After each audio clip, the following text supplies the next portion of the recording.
I believe that heritage is the thing on which the present is built.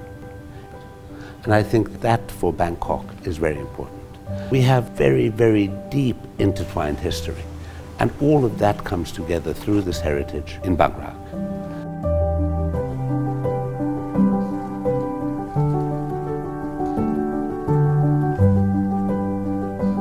Why are European heritage buildings important in Thailand? Well, they are important just like any other heritage, but I think they really show the cosmopolitan nature of first Siam and later on Thailand. The presence of Europeans here, the way how our cultures have not intertwined but met, have maybe blended together in certain ways. Plots of land were given to European embassies or consulates first, and you started building on that. So this is so much in the heart of the history of this city that it is important to highlight that, and it's important really to look at these buildings as well.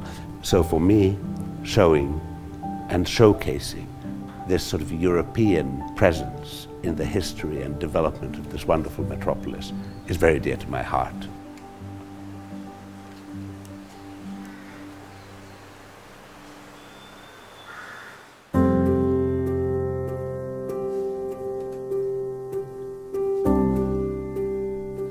So today we are visiting two ambassadors' residences on Chao Phraya River. They are very remarkable as the two of the very oldest foreign embassies in the city. And we are now in Bang Rak. That was the only access from the world to Bangkok when Siam was opened up to the European countries in the early 19th century. So the king granted the lands to all these European countries to settle their consulates and embassies. And many of them were here well through the 20th century.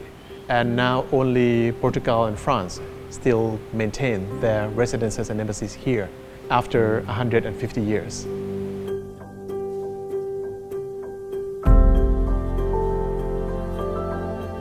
The existence of the embassy itself, this house itself, symbolizes the relations between Thailand and Portugal. The house was built in a land which was a present from His Majesty the King of Thailand to the King of Portugal in the 19th century.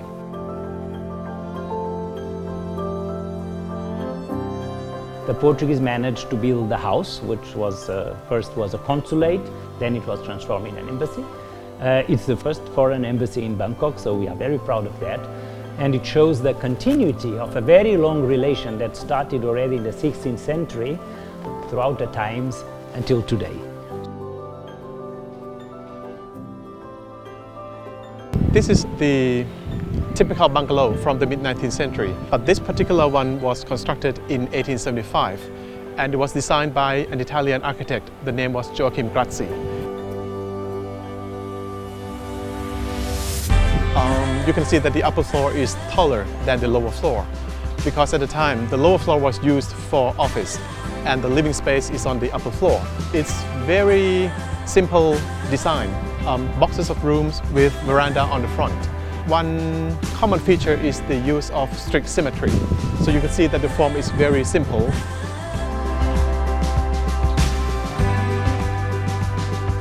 So this is the interior of the bungalow, and we are now sitting in the veranda space, which opens directly to Chao Phraya River. The space is very open, so all the windows and doors, they can be opened to allow the breeze to come through, and they can be closed to protect the room inside from the harsh sun of the west side. Another unique feature of this house is the staircase. Typically for the bungalows, the staircase would be on the exterior, but for this house it was used and designed by Europeans.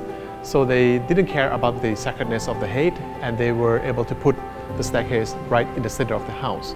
So this is probably the oldest house that I can think of that have this interior staircase inside the house. Well, the embassy before was together in the residence. In the floor there was the embassy and upstairs was the residence.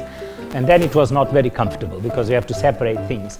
Then we thought there is this beautiful warehouse which we did not want to destroy because it's a sort of what we call industrial architecture. We saved the house and we transformed it.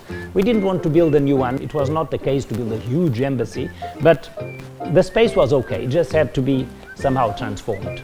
So that is basically the reason we wanted to keep it. Regarding the wall, which was indicates the limits of the Portuguese property, some years ago we had famous artist, his name is Vils.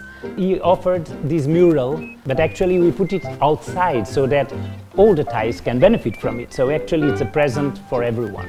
You're going to look at it with different eyes.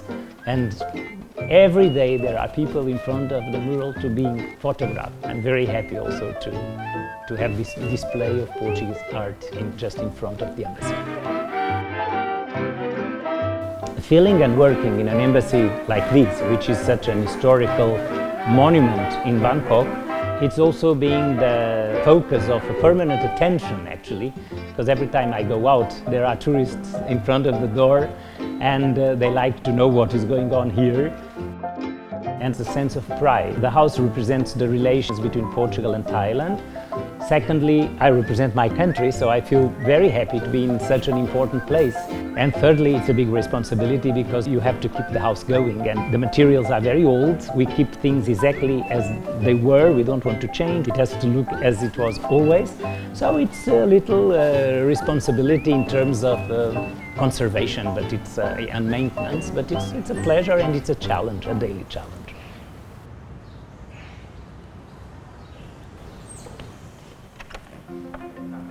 Apart from the Portuguese embassy, another very interesting building is the French embassy.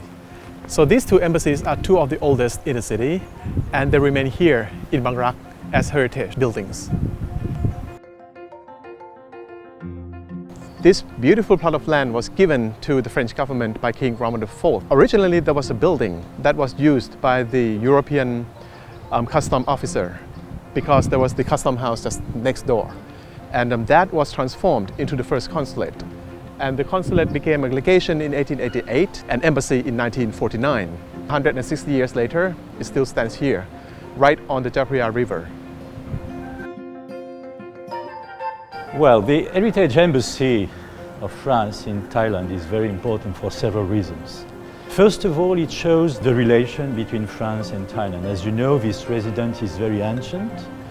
We were installed here in the 19th century, but obviously the relation between Siam and France is much more ancient. It's the place where we receive all our guests. It's very important to receive them in this specific context. We want to honor them.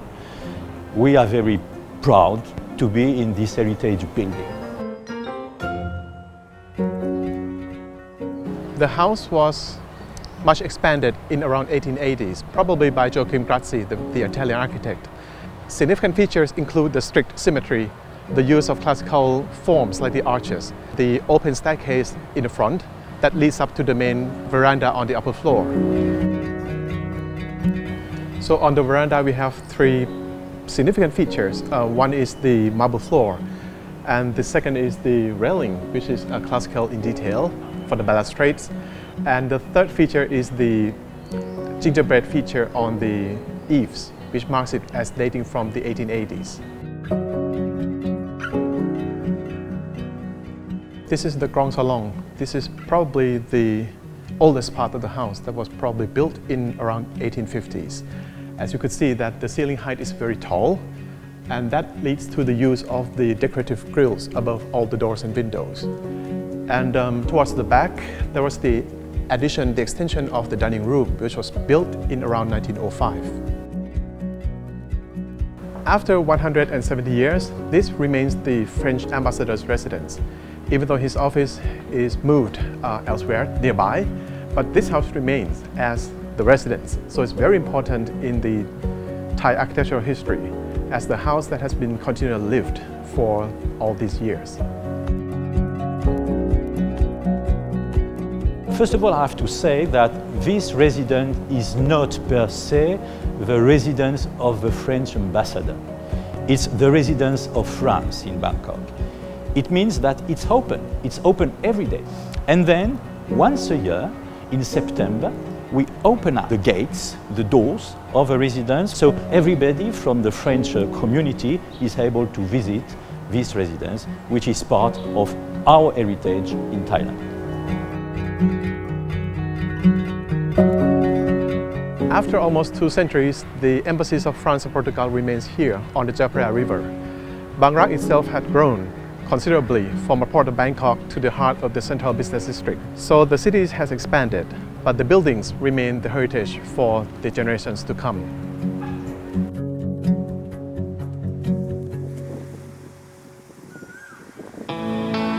The city is changing, and what I think for the future is so important is that the city doesn't change drastically but develops, building on layers, building on heritage, preserving that heritage and building the modernization around that heritage and not instead of it.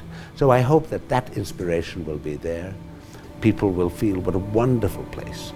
That inspiration of preserving and enjoying this area and remembering how Europe has been present here for a long time as a friend, not as a foe, not as a colonizer, but really as a partner. And I think Bang Rak really shows that partnership and how it developed.